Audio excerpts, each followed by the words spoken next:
Maris? Good. How you living? Yeah. Well, we're detectives out of South Hollow. Need a quick word. You called me? Nah, champ. You called us. And that's when DeMarcus, crackhead Krigley, tripped over his own lies. Caught slipping. Same glazed over look like he just rolled off a crack nap and forgot where Earth was. Hands behind your back, sir. And not even outside. This clown got cuffed in the restroom. Quick salute. Dear Woke Christian and Lady Luck Club. They had the panel rocking. And boom, I see DeMarcus getting hauled off. Thought for sure it was tied to that Thornton Township scuffle. But according to them, nope, totally unrelated. And those folks are solid sources, so I believe it. I heard he got snatched over a phone not too long ago. Figured maybe it was that. But nah, this was something new. Here's where it turns shady. Cop starts with, I'm placing you under arrest for. And then, nothing. Dead air. Like they didn't want it recorded. And what does DeMarcus do? No yelling, no questions, no fight. Just nods, like he's done rehearsals. Shuffles out like he already knew the script. That's why we're digging, body cam, footage, context. 'Cause this wasn't your average takedown. So, boom, they cuff him, walk him out the bathroom, and DeMarcus hits them with, let me put out my cigarette. Then, my wife's here, like that was supposed to change something. Then he pleads, don't tighten the cuffs too much. Sir, this ain't brunch. You're headed to booking. Then out of nowhere, he says he works on cars now. Oh, really? Since when? That Ghost Township gig? Tiffany's sugar train? That ride's over. They marched him down the block like it was some parade. Shout out to Street Media Network. They got the whole thing on camera. Link in the description. They caught every second, even though the audio cut near the car. Probably on purpose. Either they didn't want us to hear, or DeMarcus stayed silent.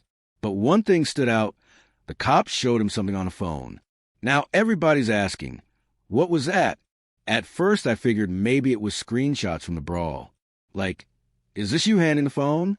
Is this you throwing hands? But nah, it felt deeper. Something they're not telling us. All we know is DeMarcus was booked on March 27th. Probably bailed out by now. But this? Just another crack in Henyard's crew. And trust. Everyone's waiting for the main event. The big one. The day Tiffany finally gets cuffed. Let's be real, DeMarcus? He's a pawn. A throwaway sidekick in Tiffany Henyard's messy saga. But her clock is ticking. One by one, her circle is collapsing. And when her turn comes, best believe it's going to be Dolton's most satisfying season finale. Popcorn mandatory. Bookmark this episode. You could tell this wasn't his first time dancing with police. The way he calmly said, I work on cars now. Like that cleared his name? Yeah, right. Let's hope so, because lying to cops is a crime too. Next thing you know, they're walking him down the street like it's field trip day. Crackhead Krigley didn't resist once. That's how you know this wasn't his first rodeo. But the comedy? He would not drop that Newport. Clung to that cigarette like it was oxygen. Cop had to bark. Drop it. DeMarcus still snuck in 2 more pulls before letting it go. Pure muscle memory. No panic. No pushback. Just a sad man running his tire routine. Then it gets strange. No regular squad car. Nope. They throw him in a Land Rover. Apparently South Highland PD, riding in style now. But here's the weird part. The cop didn't hop in front. He slid right into the back seat with DeMarcus. Anyone who's ever been cuffed knows that ain't normal. That looked like a low-key interrogation. We couldn't hear the convo, but the silence was loud. Something was happening in that SUV. And mark my words, this ain't the last shady scene we'll witness. My gut? Leotes is next. His name keeps popping. St. Patrick's Day money. That youth program scandal. He's knee-deep. If I had to bet, $100, not even $20. My money's on him being the next one hauled off. Now, let's pivot real quick to the Karmelo Anthony and Austin Metcalf mess. The internet split down the middle. Some yelling self-defense. Me? I'm calling it what it is. Murder. Let's line up the facts.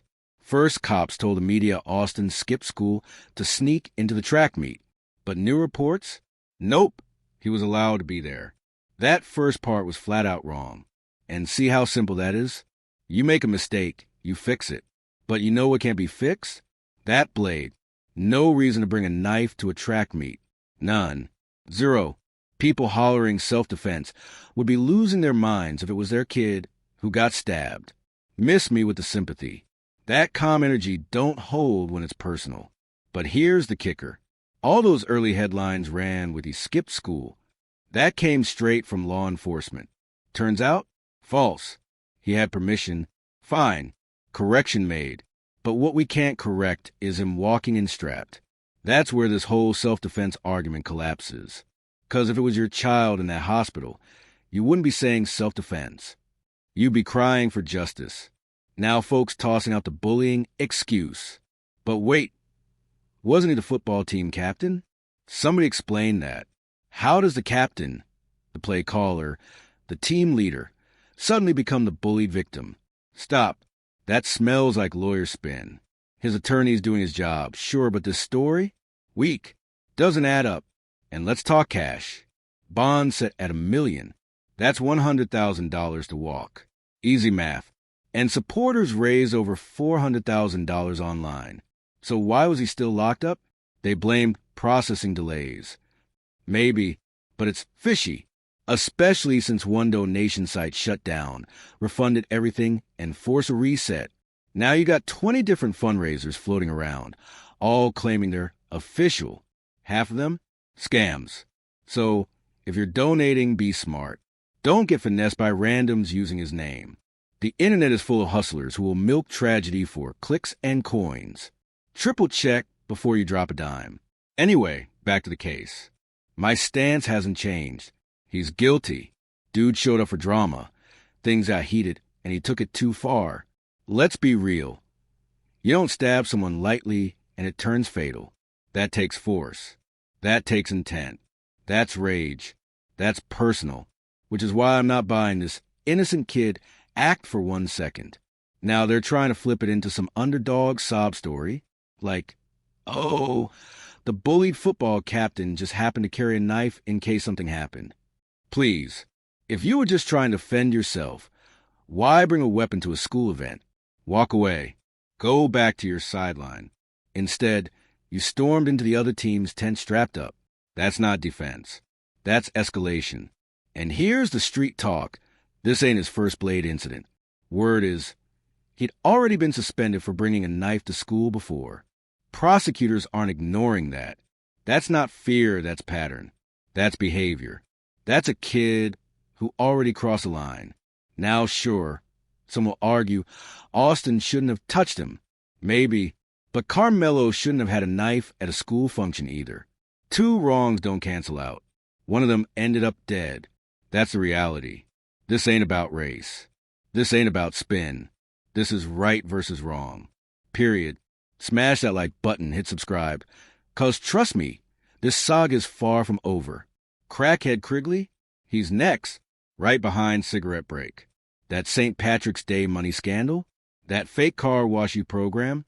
The whole squad is circling the drain. One by one, those cuffs are closing in.